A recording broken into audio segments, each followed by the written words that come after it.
आणि यानंतर बुलेटिनमध्ये बातम्यांचा वेगवान पद्धतीने आढावा घेऊया। नोव्हेंबर 2024 पासून दोन्ही राष्ट्रवादीच्या विलीनीकरणाबाबत चर्चा सुरू होती अशी माहिती शरद पवार गटातील विश्वसनीय सूत्रांनी दिली आहे। त्याबरोबरच मोदी आणि शहांकडून राष्ट्रवादीच्या विलीनीकरणाला ग्रीन सिग्नलही मिळालेला होता। ग्रीन सिग्नल मिळाल्यानंतर 16 जानेवारी 2026 पासून विलीनीकरणासाठी बैठका सुरू होत्या। अजित पवारांना पक्ष चालवताना राष्ट्रवादीच्या मोठ्या नेत्यांची मदत होत नव्हती असा दावा देखील सूत्रांनी केला आहे।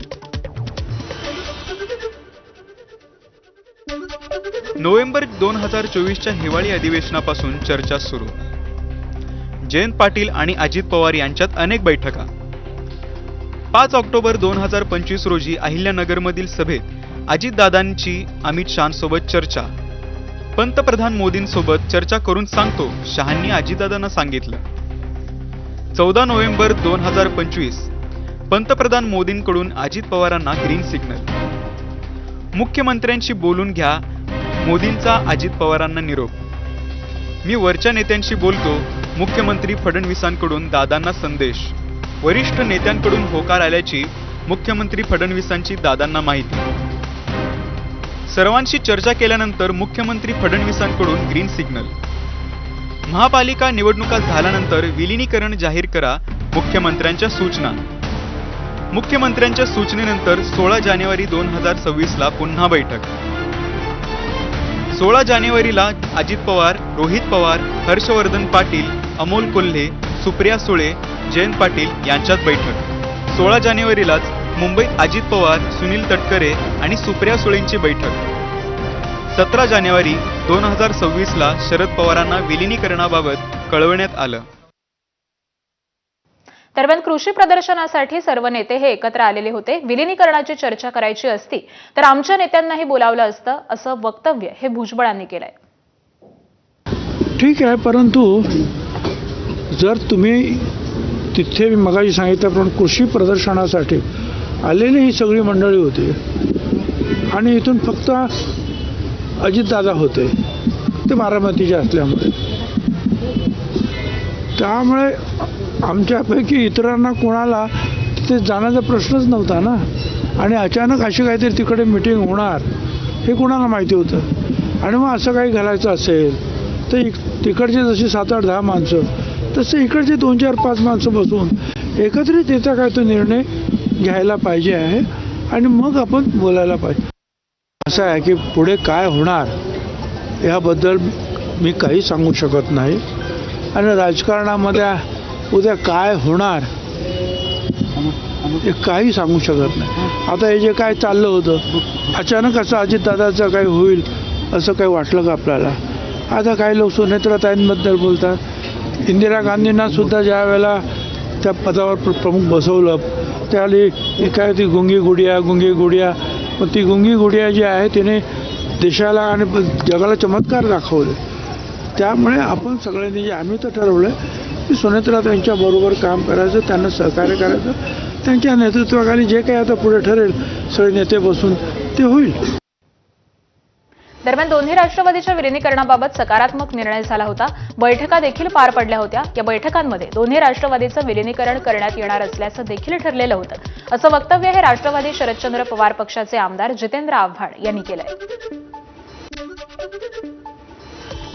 देवेंद्र फडणवीसने शरदचंद्र पवार साहेबांचे सगळे दावे फोडले। त्यांचं म्हणणं कुठलीच चर्चा झाली नाही। चर्चा झालेली असते अजितदादा आम्हाला बोलले असते विलीनीकरण संदर्भात असं त्यांनी सवाल केला। चर्चा झाली होती हे 2000% सत्य। भाजपचे नेते आणि मंत्री चंद्रशेखर बावनकुळेंनी महायुतीच्या अनेक बैठका पार पडल्या, पण त्या बैठकांमध्ये अजित पवारांनी कधीच दोन्ही राष्ट्रवादींच्या विलीनीकरणाची चर्चा केली नसल्याचं स्पष्ट केलंय। कधी दादांनी मला या विषयावर चर्चा केली नाही, पण त्यांनी कधी माझ्याकडे हा विषयही काढला नाही, कारण काही मी प्रॉमिनंटही नाही हा विषय माझ्याशी बोलण्यामध्ये। त्यांनी शेवटी अशा ज्या गोष्टी बोलतात ते आणि देवेंद्रजी किंवा एकनाथजी वगैरे बसतात, पण मला असं वाटतं की माझ्याशी कधी त्यांनी हा उल्लेख केला नाही, माझ्याशी कधी बोलला नाही। सुनील तटकरे साहेब कधी आमच्याशी बोलले नाही किंवा प्रफुल्ल पटेलजी आमच्याशी काही बोलले नाही। अनेक चर्चा झाल्या महायुतीच्या, समन्वयात चर्चा झाल्या। उपमुख्यमंत्री अजित पवारांच्या अपघाती निधनानंतर राजकीय समीकरणं ही वेगानं बदलली. घाईघाईमध्ये झालेल्या सुनेत्रा पवारांच्या उपमुख्यमंत्री पदाच्या शपथविधीनंतर चर्चेमध्ये आलेली राष्ट्रवादी आता विलिनीकरणाच्या दाव्यांमध्ये गुंतली आहे. अशातच दोन्ही राष्ट्रवादीच्या विलिनीकरणानंतर काय ठरलं होतं याचा तपशील एबीपी माझाच्या हाती लागलाय. दोन्ही राष्ट्रवादीचं विलिनीकरण झाल्यानंतर ते महायुतीमध्ये सामील होणार होते. सुप्रिया सुळेंना केंद्रामध्ये मंत्रिपद तर राज्याच्या मंत्रिमंडळामध्ये शरद पवार गटाचा एक नेता असा प्रस्ताव होता, असं अजित पवार आणि जयंत पाटलांच्या बैठकीमध्ये ठरल्याची माहिती समोर आली आहे. अत्यंत घाईत झालेल्या सुनेत्रा पवारांचा उपमुख्यमंत्री पदाचा शपथविधी महायुतीत सोबत आलेल्या शिवसेनेला पटलेला दिसत नाहीये. संजय शिरसाटांपाठोपाठच मंत्री उदय सामंतांनी देखील त्या शपथविधीवरती मत व्यक्त केलंय. पाहूयात. जनतेच्या मनामध्ये जे आहे किंवा तुम्ही जर शपथविधीचे फोटो बघितले किंवा तटकरे साहेबांचे फोटो बघितले किंवा प्रफुल्लबाईंचे फोटो बघितले आणि त्याच्या खाली लाखो लोकांच्या आलेल्या जर प्रतिक्रिया बघितल्या तर हे जे लवकर झालेलं आहे हे मला असं वाटतं त्या सोशल मीडियाच्या आधारे की अनेकांना पटलेलं नाही. काल लोकसत्ताचा आपण जर अग्रलेख बघितला असतं त्याच्यामध्ये सुद्धा काही गोष्टी लिहिलेल्या आहेत. स्वाभाविक प्रत्येकाच्या मनाला जे वाटत असेल पण त्याच्यामध्ये कायदेशीर बाब काय मला माहीत नाही. सुनेत्राबाईंनी उपमुख्यमंत्री झाल्या याच्याबद्दल 100% म्हणजे पहिल्या महिला उपमुख्यमंत्री झाल्या म्हणून समाधान आहे. पण एवढ्या लवकर का झालं ही देखील एक शंका त्याच्यामध्ये निर्माण होते. उपमुख्यमंत्री अजित पवारांच्या निधनाला 6 दिवस उलटले तरी त्या दुर्घटनेसंदर्भामध्ये अनेक शंका उपस्थित केल्या जात आहेत.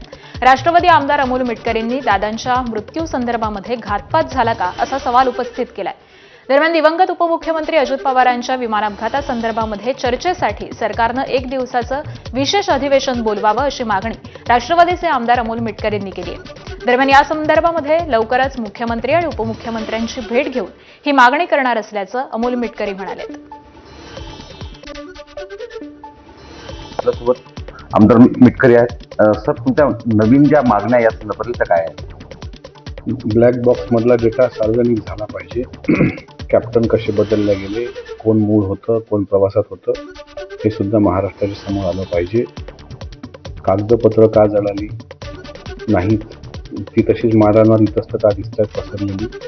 5 माणसं की 6 माणसं निकम साहेबांनी 5 सांगितले पण मीडियाने बातमी चालवली ती खोटी होती काय. आणि महाराष्ट्राच्या विधिमंडळाचं 1 दिवसाचं विशेष अधिवेशन बोलवावं आणि विशेष अधिवेशन बोलवण्याची तरतूद नसेल समजा अशा प्रकरणात तर अधिवेशन काळामध्ये जे 1 महिन्याचं अधिवेशन आहे त्यात पहिल्या दिवशी शोक प्रस्ताव आपण मांडतो, ती परंपरा आहे. त्यापेक्षा शोक प्रस्ताव झाल्यानंतर दुसऱ्या दिवशी तात्काळ यावर विशेष चर्चासत्र घडवून आणावं अशी राज्याच्या मुख्यमंत्र्यांना आणि उपमुख्यमंत्र्यांना माझी विनंती.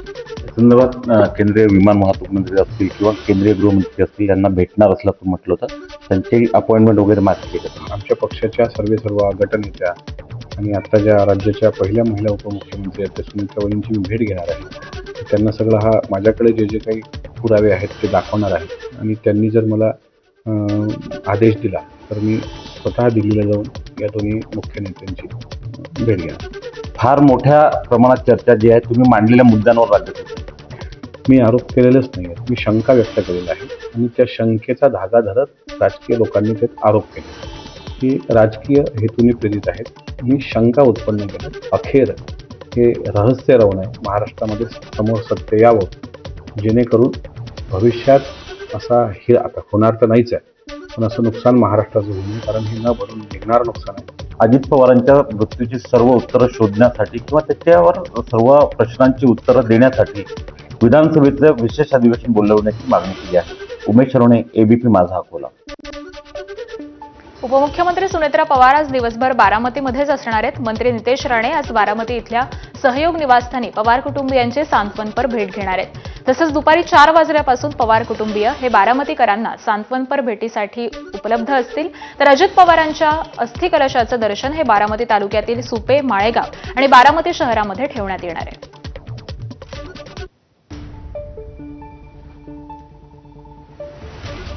आणि आत्ताची ही बातमी पाहूयात. अजित पवारांचा मुलगा जय पवार यांनी एक भावनिक अशी एक्सपोस्ट केलेली आहे. डॅड, काश वेळ थांबली असती असं या पोस्टमध्ये जय पवार यांनी म्हटलेलं आहे. मी तुम्हाला घट्ट मिठीत घेऊन आयुष्यभर तसाच राहिलो असतो अशी ही एक भावनिक पोस्ट जय पवार यांनी केलेली आहे. उपमुख्यमंत्री अजित पवार यांचं अपघाती निधन झाल्यानंतर त्यांचा मुलगा जय पवार यांची ही भावनिक पोस्ट. आज मंत्रालयात होणारी मंत्रिमंडळ बैठक पुढे ढकलण्यात आली आहे. स्थानिक स्वराज्य संस्थांच्या निवडणुकीमुळे ही बैठक पुढे ढकलण्यात आल्याची माहिती आहे. त्यामुळे या आठवड्यामध्ये मंत्रिमंडळ बैठक ही होणार नाही. तर उपमुख्यमंत्री सुनेत्रा पवार 9 फेब्रुवारीला मंत्रालयामध्ये उपस्थित राहणार आहेत.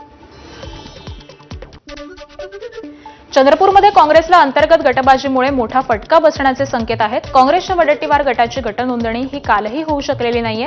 वडट्टीवार गटाच्या 18 आणि बसपाचा 1 अशा 19 नगरसेवकांनी काल नागपूरचं विभागीय आयुक्त कार्यालय गाठत भारतीय राष्ट्रीय काँग्रेस आणि मित्रपक्ष आघाडी या नावानं गट नोंदणीसाठी अर्ज केला होता. मात्र चंद्रपूर शहरातील काँग्रेस शहर अध्यक्ष संतोष लहामगे यांनी गटनोंदणी प्रक्रियेवरती लेखी आक्षेप नोंदवलाय. यापूर्वी धानोरकर गटातील 13 नगरसेवकांनी गटनोंदणीसाठी अर्ज केल्यानंतर वडट्टीवार गटातील नगरसेवकांनीही त्यावरती आक्षेप नोंदवलेला होता. तर दोन्ही गटांनी एकमेकांच्या गटाविरोधामध्ये आक्षेप नोंदवल्यामुळे विभागीय आयुक्तांनी निर्णय घेतलेला नाही आणि त्यामुळे आज आमच्या गटाची नोंदणी होईल असा विश्वास वडट्टीवार गटानं व्यक्त केलाय. चंद्रपुरात काँग्रेसमध्ये वडट्टीवार आणि धानोरकर यांच्यामध्ये सुरू असलेला वाद आणि सत्ता स्थापनेबद्दल असलेला पेच यावरती आज दिल्लीमध्ये चर्चा होणार आहे. काँग्रेस नेते के.सी. वेणुगोपाल यांच्या उपस्थितीमध्ये दुपारी 12 नंतर दिल्लीमध्ये बैठक होणार आहे. या बैठकीमध्ये महाराष्ट्र काँग्रेसचे प्रदेशाध्यक्ष हर्षवर्धन सपकाळ, विजय वडट्टीवार, खासदार प्रतिभा धानोरकर, सुनील केदार आणि राज्याचे सहप्रभारी कुणाल चौधरी हे उपस्थित राहणार आहेत. तर नेत्यांमधील गटबाजी आणि त्याचा सत्ता स्थापनेवरती होणारा परिणाम यावरती चर्चा होणार आहे. या विषयावर काँग्रेससोबत येण्यासाठी ठाकरेंच्या शिवसेनेकडून महापौर पदाची घालण्यात आलेली अट देखील या चर्चेच्या केंद्रस्थानी असणार आहे. उद्याला दिल्लीला बैठक आहे संध्याकाळी आणि त्या बैठकीमध्ये जे ठरेल त्या पद्धतीनं पुढे जाण्याचा निर्णय घेतलेला आहे.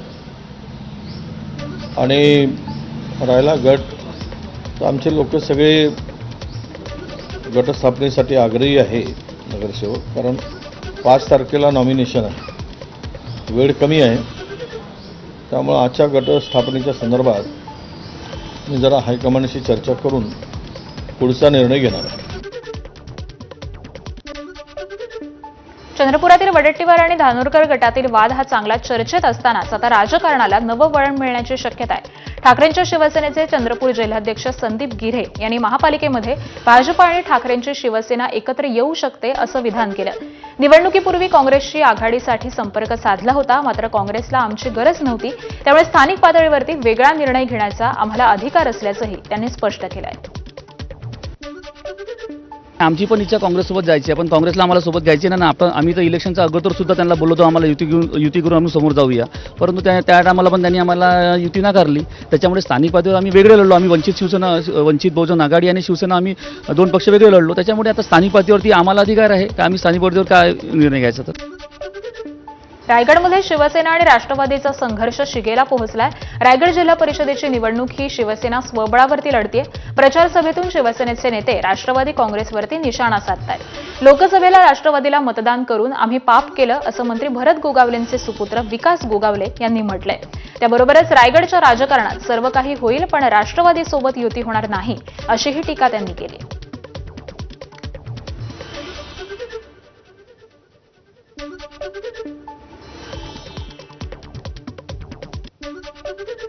मंडळी, मागच्या वेळेला ज्यावेळेला लोकसभेची निवडणूक झाली होती त्यावेळेला एक चित्र वेगळं होतं आणि स्पष्ट होतं की शिवसेना पक्षामध्ये आणि त्यावेळेला आमदार भरत गोगावले यांच्या सांगण्यावरनं आणि आदरणीय एकनाथजी शिंदे साहेब यांच्या सांगण्यावरनं आपण असंख्य कार्यकर्त्यांनी माझ्यासहित तुमच्यासहित सर्वांनी घड्याळ या ठिकाणी मतदान केलं. ते पाप आपल्या हातून या ठिकाणी घडलं, त्याबद्दल तुमची सर्वांची मनापासून दिलगिरी व्यक्त करतो. परत आयुष्यामध्ये ते पाप आम्ही घडून देणार नाही. मी सांगून टाकलेलं आहे की रायगडच्या राजकारणात सर्व होईल, परंतु राष्ट्रवादी काँग्रेस सोबत आता यापुढे युती होणार नाही म्हणजे नाही. लाडकी बहीण योजनेमध्ये सर्व लाभार्थींच्या केवायसीच्या माध्यमातून महिला आणि बालकल्याण विभागातील अधिकारी आणि कर्मचारी यांच्यावरती कामाचा बोजा हा प्रचंड वाढलाय. त्यामुळे कामाच्या प्रचंड बोजामुळे वैतागलेल्या अधिकारी आणि कर्मचारी सामूहिक आंदोलन करणार आहेत। शासनानं महिला आणि बालकल्याण विभागावरती लादलेला लाडकी बहीण योजनेच्या कामाचा बोजा हा इतर विभागांकडेही हस्तांतरित करावा। विभागातील अधिकारी आणि कर्मचाऱ्यांच्या पदोन्नती आणि इतर रास्त मागण्यांसंदर्भामध्ये विचार करावा अशी मागणी या आंदोलनाच्या माध्यमातून करण्यात येते। तर दरम्यान महिला आणि बालविकास विभागातील अधिकाऱ्यांशी बातचीत केली आमच्या प्रतिनिधींनी, जाणून घेऊयात।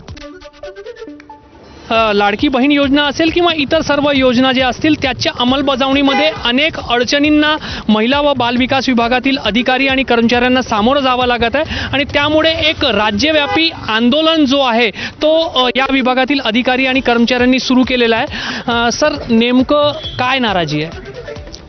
महिला व बालविकास विभाग आपल्या सर्वांना माहिती आहे की एक संवेदनशील विभाग आहे। आम्ही ज्या विभागातील लाभार्थ्यांसाठी काम करतो ते विभागातील जे लाभार्थी आहेत ते मोठ्या प्रमाणात जवळपास 2 कोटी लाभार्थ्यांसाठी हा विभाग काम करतो आणि महिला बाल विकास विभागातील अधिकारी जे या कर्मचारी यांच्यासाठी जे काम करतात त्यांच्या पण काही न्यायिक मागण्या आहेत, जसे की पदोन्नतीची संधी मिळणे, महानगरपालिकेमध्ये सुद्धा आमच्या कर्मचाऱ्यांनाच काम करण्याची संधी मिळावी ज्यामुळे काम करणं सोपं जाईल। जशी लाडकी बहीण असेल, प्रधानमंत्री मातृवंदना योजना असेल, या योजनेमध्ये काम करणं सोयीचं होईल, परंतु या आमच्या मागण्या आम्हाला मिळत नाहीत। म्हणून या न्यायिक हक्काच्या मागण्यासाठी महिला बाल विकास विभागातील कर्मचारी आणि अधिकारी आंदोलन करत आहेत। सध्या लाभार्थी भरपूर आहे की KYCसाठी जे आहेत ते लाभार्थी भरपूर आमच्या कार्यालयात येतात, परंतु ज्याप्रमाणे कर्मचारी आहेत ते उपलब्ध नसल्यामुळे अडचण येत आहे आणि लाभार्थीसुद्धा याबाबत वारंवार पाठपुरावा करत आहेत। सगळ्या क्षेत्रामध्ये म्हणजे परिसरामध्ये अंगणवाडी नाहीत आणि अंगणवाडी क्षेत्राच्या व्यतिरिक्त जो एरिया आहे त्या ठिकाणचं काम करताना अंगणवाडी सेविकांना बऱ्याच अडचणी होत आहेत आणि त्यामुळे असं वाटतं की ह्याच्यामध्ये आणखीन इतर डिपार्टमेंटचा पण